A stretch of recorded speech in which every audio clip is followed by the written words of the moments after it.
This is an iHeart podcast. This is History's Heroes. People with purpose, brave ideas, and the courage to stand alone, including a pioneering surgeon who rebuilt the shattered faces of soldiers in the First World War. You know, he would look at these men and he would say, "Don't worry, Sonny, you'll have as good a face as any of us when I'm done with you." Join me, Alex von Tunzelmann, for History's Heroes.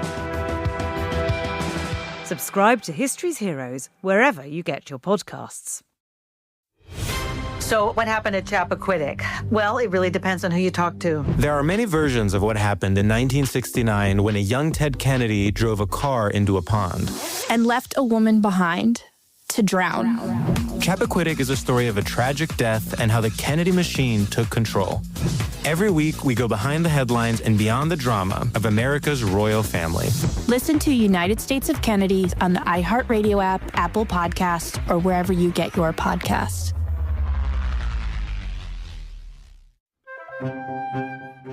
Hello, from Wonder Media Network, I'm Jenny Kaplan, and this is Womanica. This August, we're bringing back some of our favorite Womanica episodes you might have missed. All month, we'll be talking about pink-collar workers. These women revolutionized jobs that have traditionally been called women's work. Through their lives, they created a more just and humane world for us today. With that, here's one of our favorite episodes. Hello, from Wonder Media Network, I'm Jenny Kaplan, and this is Womanica. This month, we're talking about workers, women who fought for labor rights and shaped the way we do business today.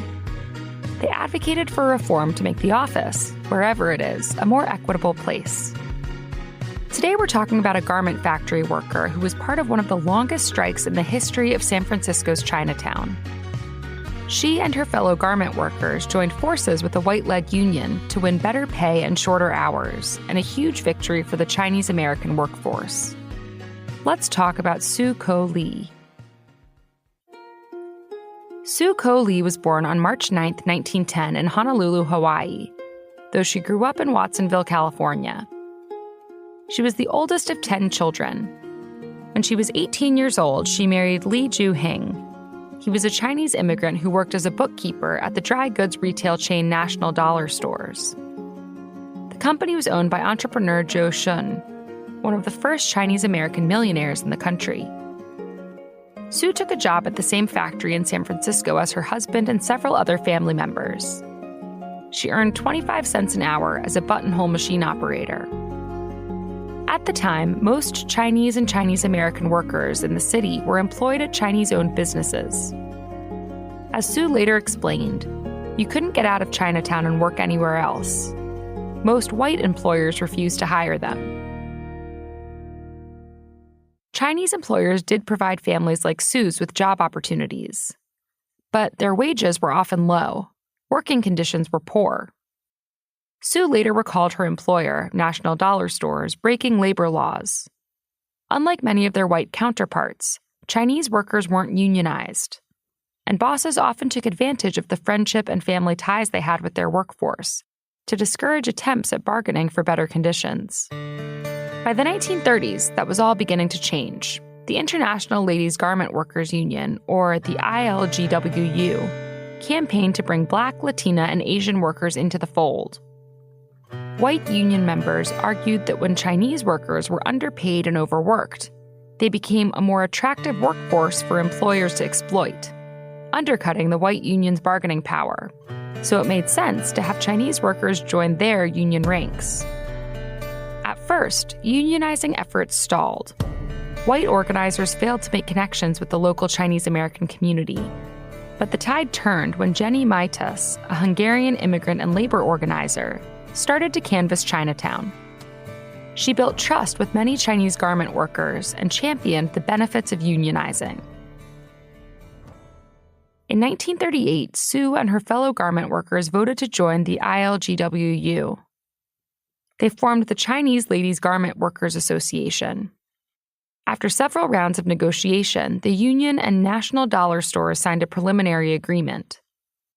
But this win was quickly overshadowed when the company's owner sold it to a group of its own managers. The newly unionized workers interpreted this as a sneaky way for National Dollar Stores to get out of its end of the bargain. So, They decided to go on strike. Sue and more than 150 workers walked out, many of them also women.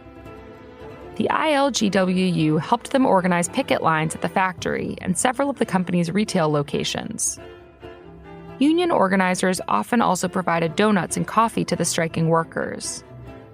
White retail clerks also refused to cross the picket line, forcing shops to temporarily close during the strike. The management at National Dollar Stores campaigned against the workers in the local Chinatown community, arguing that the company was the victim. Sue recalled the striking workers being labeled as troublemakers by many fellow Chinese Americans. Still, they refused to budge. As they wrote in a union bulletin in 1938, "We will fight our fight to the end and hope to raise the living conditions not only for ourselves, but for the other workers of Chinatown as well." The strike ended up lasting for 105 days, the longest in the history of San Francisco's Chinatown at the time. Sue and the other workers won a new contract with the factory owners. They gained higher wages, a 40-hour work week, time and a half overtime, and a paid holiday on Labor Day. It felt like a huge victory, especially considering the racial and cultural barriers the striking workers had broken by joining the ILGWU. Sue later said, "In my opinion, the strike was the best thing that ever happened. It changed our lives. We overcame bigotry, didn't we?" A year later, the union's contract expired with the company. At the same time, the company conveniently went out of business, ensuring its owners would not have to negotiate another agreement with its newly unionized workforce. But Jenny Maitis helped many Chinese and Chinese American workers, including Sue, get new jobs in white-owned factories, where conditions and pay were usually better.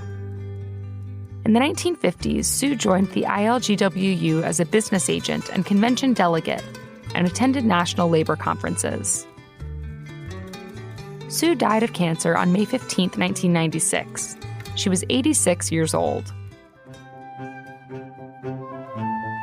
Thanks for listening to this best of episode of Womanica. For more information, find us on Facebook and Instagram at Womanica Podcast. Special thanks to Liz Kaplan, my favorite sister and co-creator. Join us tomorrow for another one of our favorite episodes honoring pink-collar workers. Talk to you then. This is History's Heroes. People with purpose, brave ideas, and the courage to stand alone, including a pioneering surgeon who rebuilt the shattered faces of soldiers in the First World War. You know, he would look at these men and he would say, "Don't worry, Sonny, you'll have as good a face as any of us when I'm done with you." Join me, Alex von Tunzelmann, for History's Heroes. Subscribe to History's Heroes wherever you get your podcasts. Hello, I'm John Lithgow. We choose to go to the moon. I want to tell you about my new fiction podcast. It's one small step for man. About Buzz Aldrin, one of the true pioneers of space. You're a great pilot, Buzz. That's the story you think you know. This is the story you don't. Buzz, starring me, John Lithgow. On the iHeartRadio app, Apple Podcasts, or wherever you get your podcasts. This is an iHeart podcast.